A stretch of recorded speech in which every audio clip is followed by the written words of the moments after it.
Welcome to AMG Academy.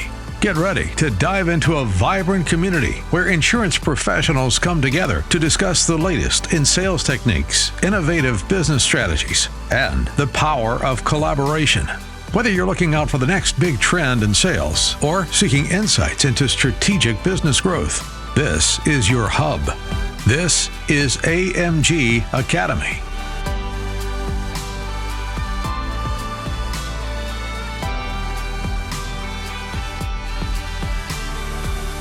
Hello and welcome back to another edition of AMG Academy. Matt McClure here with you. So glad to be back in the saddle once again for another edition of the show where we talk all things insurance and the things that make this great industry that we are a part of great.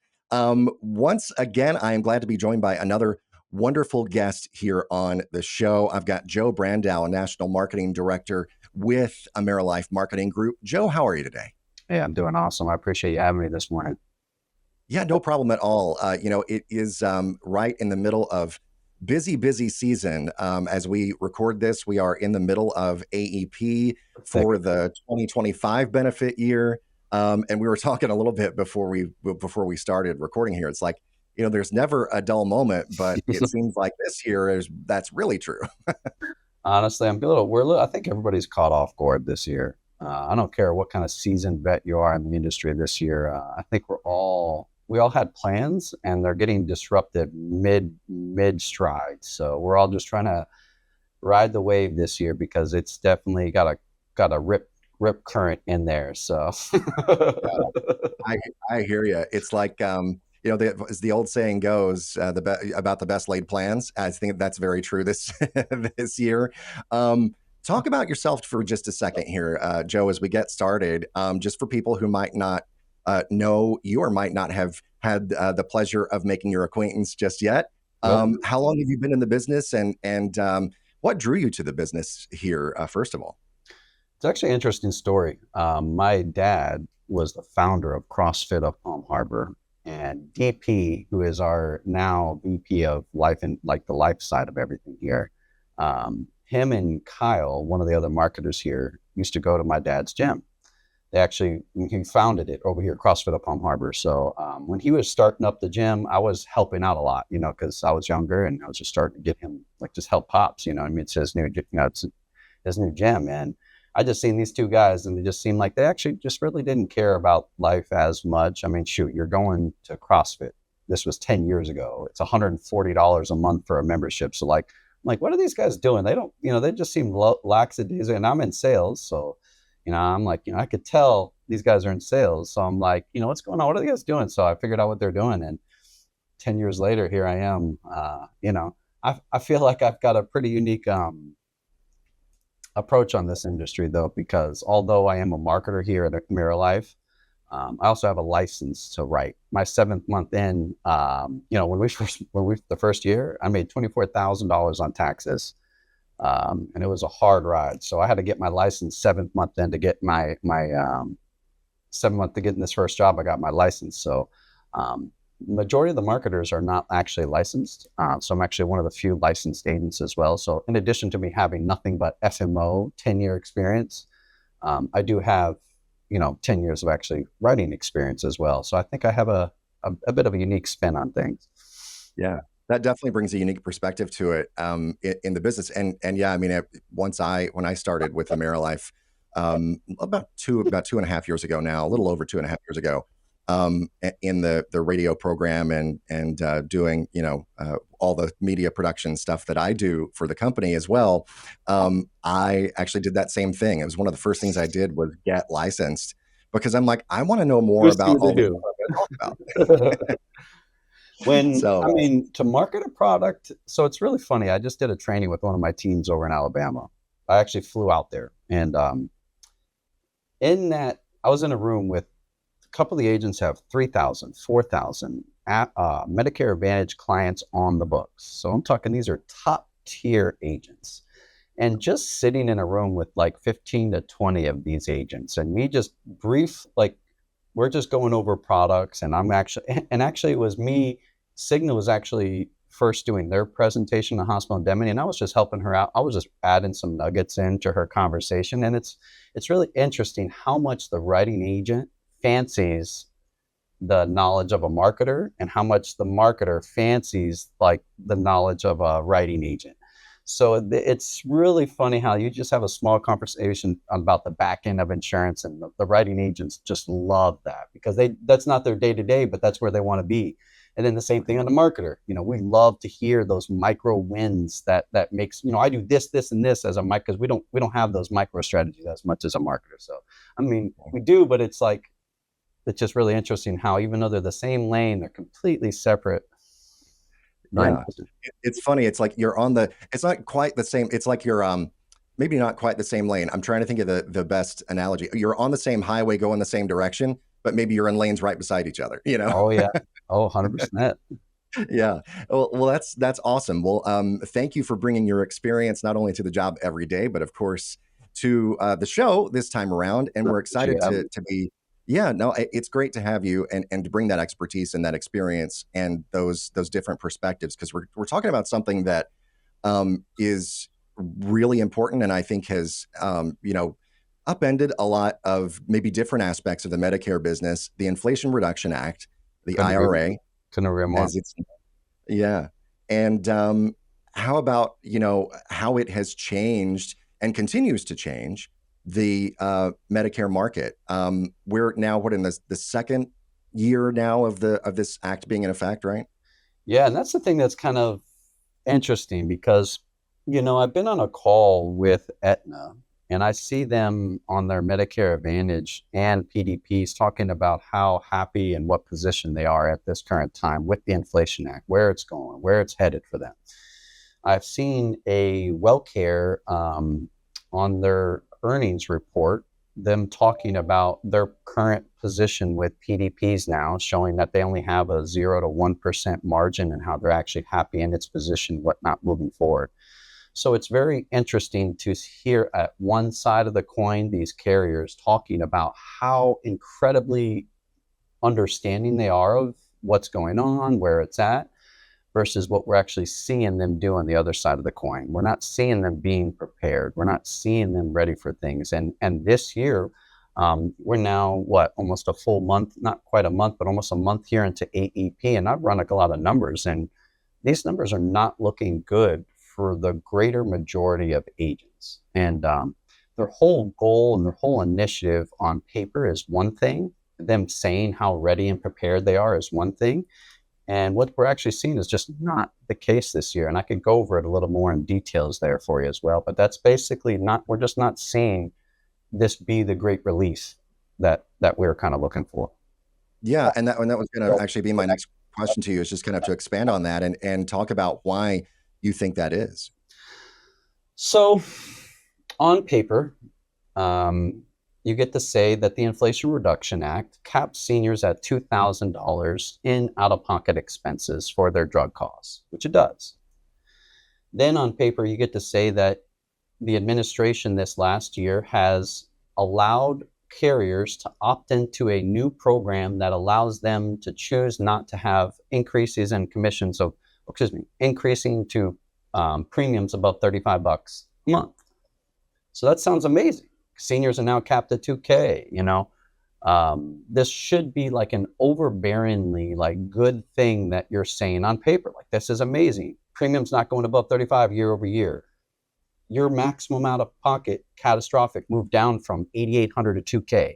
Yay. Everybody should be happy, right? This is actually should be fantastic.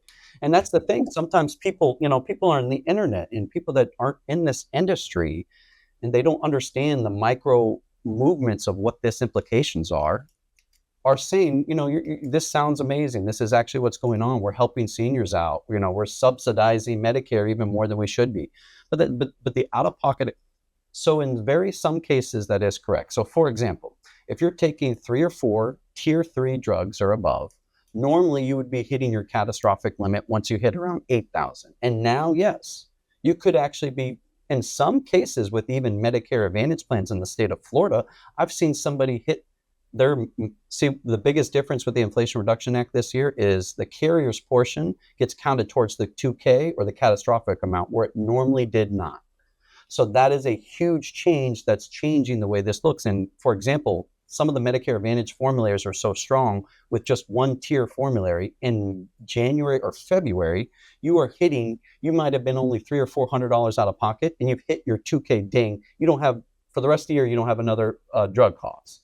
So if you're in Florida, if you're in Miami, and you're taking one tier 3 drug, and you have one of those Humana plans that have an exceptionally good formulary, yes, you're in good shape. If you're not that person, you are not in that good of shape. So for example, we did a quote the other day, and a client that had 6 low tier drugs, tier 1, 2, 3, and 4. This client is now in $3,400, $4,500 range because they're not actually capping out on the amount they have to spend, and the monthly premiums that they are is now bringing them far more past what they ever have. So in my mind, in the carrier's mind, think about it. If we're in year 2, like you mentioned, of the Inflation Reduction Act, this year, we are getting subsidized by 25% that the government is still paying after the 2K limit gets hit. So that means we're already seeing such drastic changes in non-commissionable plans now for Medicare Advantage. WellCare completely not paying any commissions at all. Aetna not paying any new business moving forward. 3 or 4 of the carriers having 3 or 4 plans non-commissionable. We're seeing drastic upheavals in the Medicare Advantage market because of this year 2 change. Wait till next year when we have an additional 25% getting moved on to the carriers. So we're, in my eyes, yes, on one end of the scale, we're kicking back the 8K down to 2K for these people taking 3 or 4 tier 3s, and they're lowered. Yes, that's real. But the greater majority of 8 clients are in that middle of the pack where they were not on the catastrophic end. And there's so many millions of Americans that are now spending $1,000 to $2,000 to $3,000 more than they were last year. And the greater majority in the middle are now spending more. So the people in the top end, yes, they're having a great day right now. This year is amazing for them.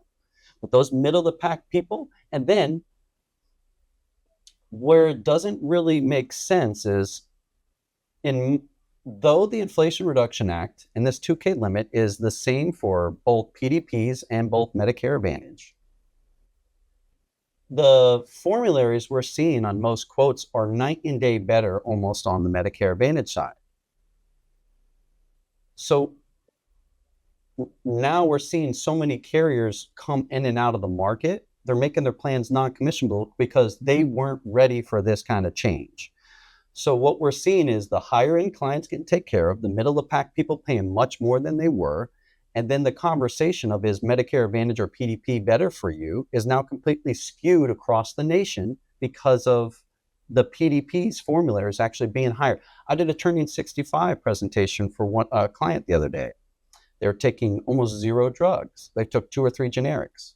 And trying to tell a client why they should go to a Medicare Advantage plan versus a Medicare supplement plan, paying a Part B premium, paying $90 now for their prescription drug premiums, paying $2,000 in the formulary versus getting a Medicare Advantage plan that possibly has a Part B give back where they don't even pay that Part B premium.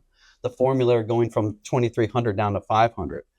So it's really changing in so many different ways. And in my eyes, the greater majority of clients in the middle there are just paying more. And that is against the whole initiative of this whole program. Sorry, that's a long-winded, but it's impacting my clients. It's impacting everybody in ways that I'm hearing horror stories left and right. So for example, in Connecticut, there's 2 plans that are commissionable. Now they're not. So if I had one of my clients calls me, his husband husband's 66, the wife's 65. The wife in Connecticut can't even go onto the plan that her husband's on, even though it's available in the county because it's not commissionable for the agent. They can't sell it. So now it's putting that agent in such a bad position. I told you like the client in Miami there where the formulary and PDP differences are just night and day difference. I have a girl in Kansas. Now where Medicare Advantage, where Humana and United Healthcare were super strong out there, they're completely pulling out of those counties, and now there's no Medicare Advantage in that area for Humana and United Healthcare even. So we're seeing just left and right drastic horror stories that are like, where I just don't think these carriers were prepared. Like we're in the second year where they should have seen. I mean, this is such finite print on the wall and in the reports and the their earnings reports. They're acting like one thing, but we can see that they clearly haven't been ready. Yeah. It's like we promise we're ready, and then oops, maybe we weren't. Yeah, that's sad to hear. And it's it's sad on the client side. It's sad on the agent side as well. I mean, how do agents kind of deal with this on the ground as they're working day to day? I mean, it's as you describe it, it's a tough environment, like that couple in Connecticut that you were talking about, where the wife can't even go on the same plan that the husband has. Like, It's that's a tough situation. It's how yeah. do you tell your client your wife can't be on the same plan that you're actually on because it's no longer non-commissionable? Well, you can if you don't want me to service it and you don't want and that's why majority of clients are going to the agent because they do everything for them.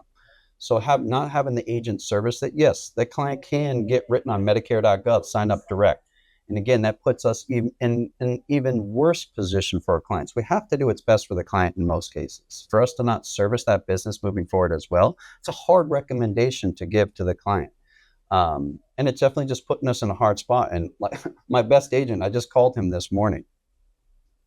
He's like, Joe, what's going on? Cigna, I can't put a PDP anymore. So in Georgia, there's Aetna's been like a very predominant Medicare Advantage plan. And it's almost in the whole state. It's been like one of the best plans for 10 years in that state. Not saying Humana, United Healthcare, and Cigna don't have great plans as well, but Aetna has a national PPO that was the flagship plan. And so they came out this year where they SAR'd every single plan they have. And in some counties, they didn't come back into the same county with the plan. So this is something they've done in the last 10 years where they usually will come out of the county, come right back in with the same county. But this year, we didn't see that global come out and come back in every single county. Some plans are not there anymore. So then we've seen, then next, Anthem came out with such a competitive PPO in the area that they actually I think they knew they were going to get a little bit too much business and had to pull back their plan. And now they're only accepting business on fax. And now it's and then we just got notified on Friday that plan is now non-commissionable. So that was very interesting. And then Cigna in that same area has the next best PPO, and they've been getting a lot of business. And now they just announced on 11/4 that plan's non-commissionable. So it's like, so not only in that state have we had the best flagship plan now non-commissionable, the next best plan, which is a brand new plan that came in, which even had a huge Part B give back. There's no way that plan is not best for almost 90% of the clients in some of the state that don't pay prescriptions. So there's a Part B give back, the only one in the state, non-commissionable. Then another big carrier pulls back non-commissionable. Now we have like one or two carriers that are decent in that whole area that you can say is good within. The bottom line is that one of my agents on Friday goes out to write an application for one of their clients that needs the policy. And now on Sunfire, the plan's suppressed because they can't even submit the business because out of nowhere, they're getting announced that these plans. So to answer that question, how do agents stay prepared? Even the very best agent who has his pulse so hard on the industry, you're gonna miss. You can't. I mean, you're gonna miss a little. It sounds that way. I mean, it's just like a big guessing game, as to you think that this is this is going to be absolutely true, and that I'm going to be able to sell this plan to this individual, and then all of a sudden, literally as you're writing the application, correct, for the client or the prospect or whomever, as you're writing the application for them, things completely change. The rug gets pulled out from under you. So that's like it's not a good environment to be in on the agent side, and it's certainly not a good environment to be in on the client side. What I would say to you though is, even though we're dealing with immense adversity this year, far more book protection than I've had those girls in Alabama, for example, yes, they do manage their book, but their whole mentality for 5 years is just write and not manage the book as much, where a lot of my agents are the exact opposite, where they manage their book as much. So I don't really care if you're more new sales oriented or managing your book oriented. This year has got a lot of adversity, that we're going to have to do as agents. But out of that adversity, what I would say is we have the opportunity this year to sell more hospital indemnity than we have ever sold.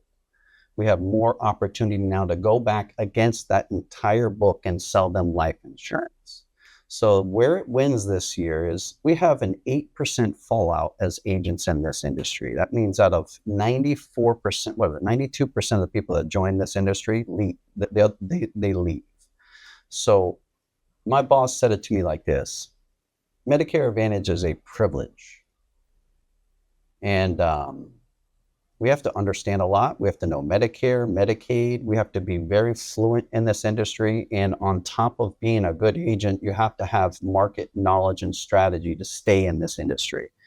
And if you're not cross-selling, if you're that agent that's been a bit more transactional based, which you could be a very bad agent in Medicare and do very well because of its transaction base. And this is the year that those agents will not do well. And it's because you can't only be a transaction agent, and you need to understand how to, I know we've been doing this, throwing this word around, you probably heard it, the holistic, but man, this couldn't be a year to double down on the holistic approach that you're doing with your clients. Make sure you're selling ACA.